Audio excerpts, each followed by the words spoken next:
All right. Okay. Welcome everybody to xolosArmy.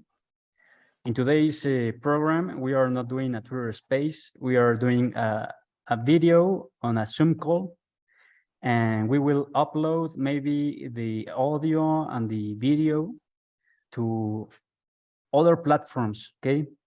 We also have a YouTube channel that is called Gutiman 18. That's how it's called in Spanish, right? And in this YouTube channel, maybe we can add it to our options that we have to propagate information and all this, or we can rebrand it to xolosArmy, right? We have as a guest here today, Jonathan Silverblood.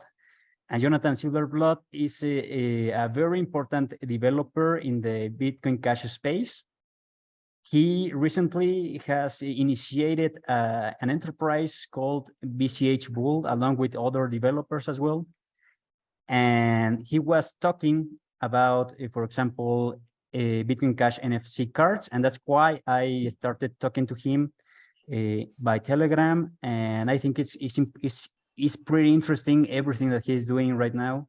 And Bitcoin Cash is gaining like kind of momentum. So a lot of people is starting to talk about BCH, even maxis, BTC maxis, that they don't know what to do with their coin, right? Because it is useless, it is pretty slow, pretty insecure as well. Okay, because and there are a lot of things that can happen there, right? You can start being in the mempool forever. So I don't know what is the purpose of that. So that's why Bitcoin Cash is having this kind of exposure and gaining as well as in price. We have seen this very important. Okay, and welcome, Jonathan. Welcome to xolosArmy here Thank in you. YouTube. Okay, yeah. So talk a little bit about you, Jonathan, what you are doing right now, because there are something happening. Yeah. That's fine. So, okay, before I start, I want to make it very, very clear that today I'm here as a private person and not as a representative of General Protocols or any of the companies or products. I am a developer at one of these places, but the opinions I express today will solely my own and not affiliated with the company. So, all right, that out of the way, I'm Jonathan. I come from Sweden, and I got into Bitcoin back in 2013. That was actually 2 years after I had already dismissed it and decided that it's going to be worthless and not work, and then proved myself wrong and had to figure out why. I've been a developer for as long as I can remember. I've been enjoying working with computers since a very young age. I did not spend much time on the cryptocurrency scene until after 2017. The short reason, or short answer for that reason, is that I am not the best developer out there. There are lots of people in the world who are much more talented at programming than I am. And I figured if we're going to build the world's financial system, it's better I let them do it. But seeing how Bitcoin failed horribly at adapting and innovating and moving on with like something that's technically sound, in my opinion, I figured after the Bitcoin Cash split that I would give it a try and see how far I can go with it. Since a couple of years back, Emergent Reasons and Imaginary Username have founded the company General Protocols, where we created a smart contract called AnyHedge, which is a lock script or a way to handle funds on the Bitcoin Cash blockchain that allows someone to trade risk to someone else, right? So someone who wants to have stability in the valuation of their funds can trade the speculative risk to someone else, and they can get leverage by using this. The most popular implementation of AnyHedge is the BCHBULL, which is a front end that makes it easy for anyone to access these contracts, as it has an automated counterparty, a liquidity provider, so you don't have to find other people in a peer-to-peer fashion. Okay. So I have seen one guy specifically, this Dino Pons, right, in Twitter. And he has been teaching people how to profit from BCHBULL, and himself has profit recently with the prices going up, right?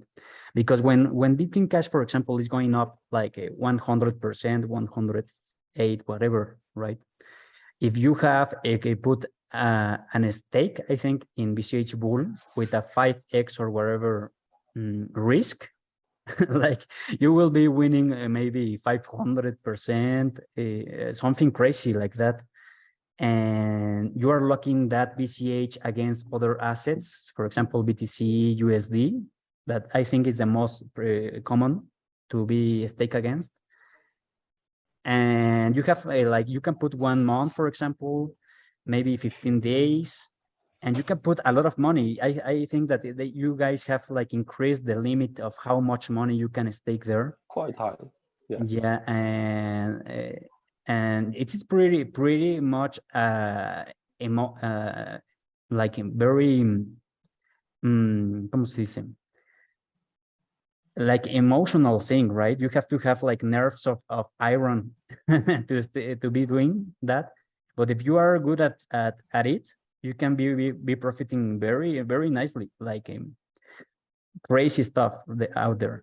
And also you can put like a hedge against the volatility that occurs very often on crypto, and like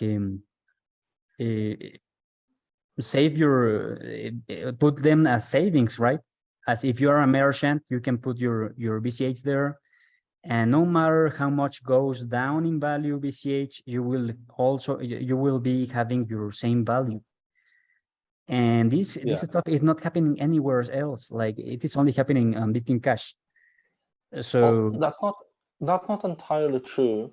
There are similar platforms to get leverage and trade elsewhere.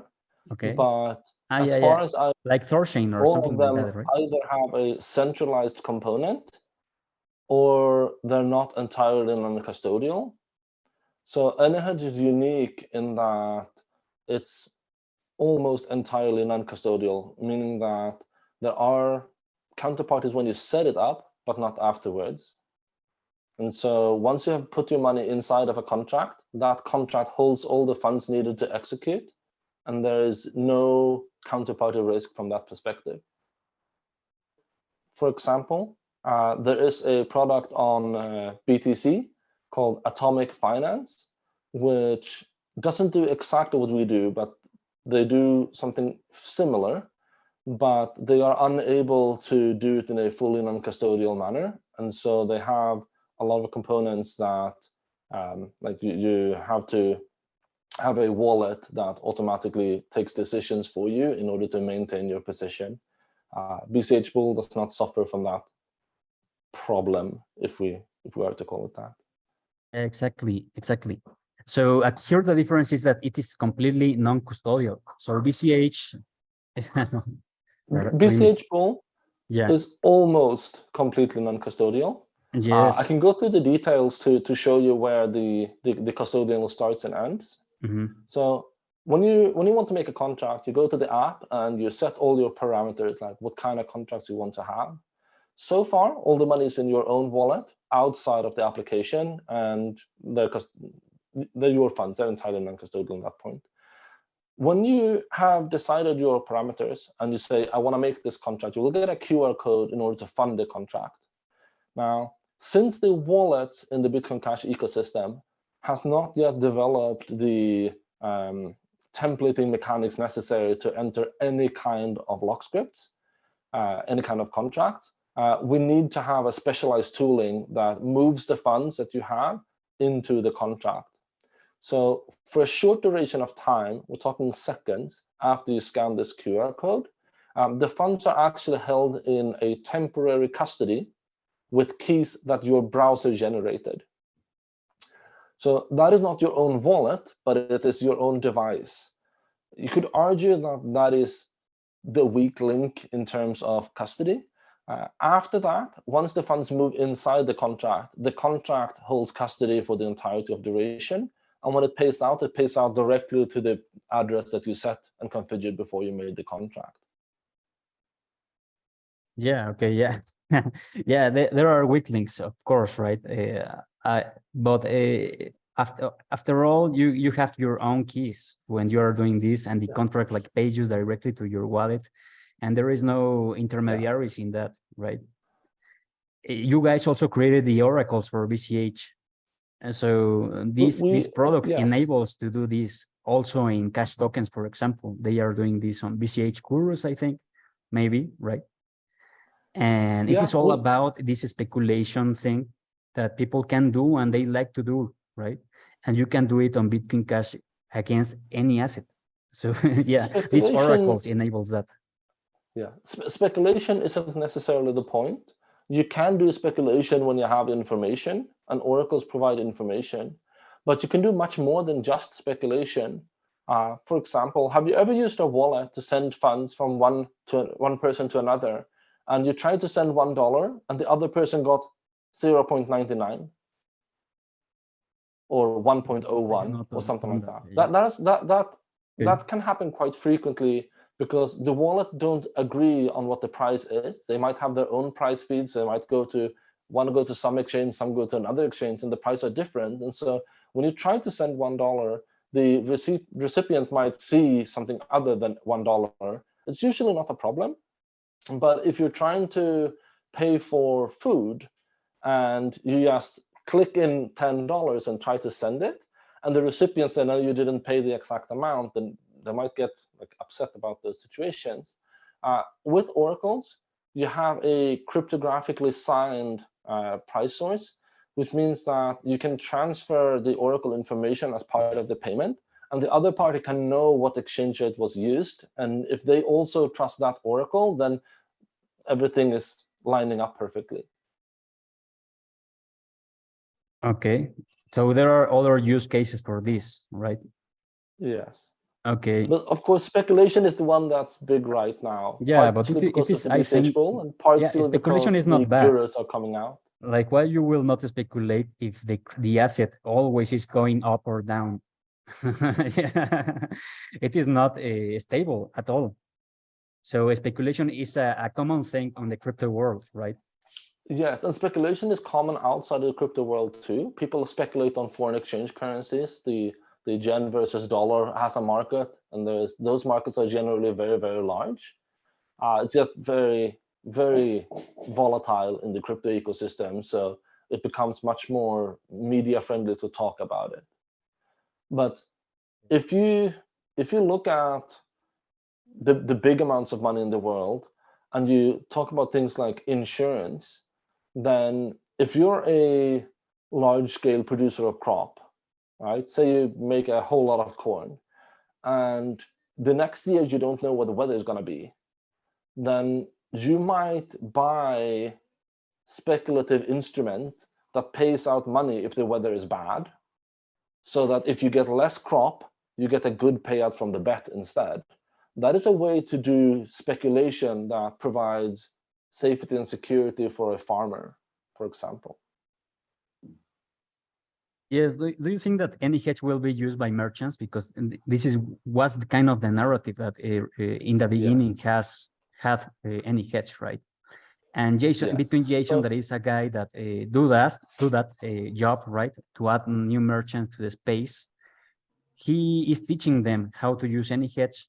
Do you think it is yeah, it is useful, but is it easy for them to understand it, or to I don't know? I don't think it is easy for them to understand it. The user interface on the bull is a mix between those who have a hedging need and those who have a speculative need. It's not really great for either right now. The long-term plan is to build up a large enough pool of speculators such that the merchants only represent a very small fraction of them. And when that happens, you can start integrate any hedge into wallets or payment terminals without the risk of the prices going haywire. Right? Because a merchant that wants stability is not going to be happy if the price they have to pay for that stability one day is 1 cent and the other day is $4.50. So it's very important that we have a very large pool of speculators so that we can have a small amount of people who require this stability.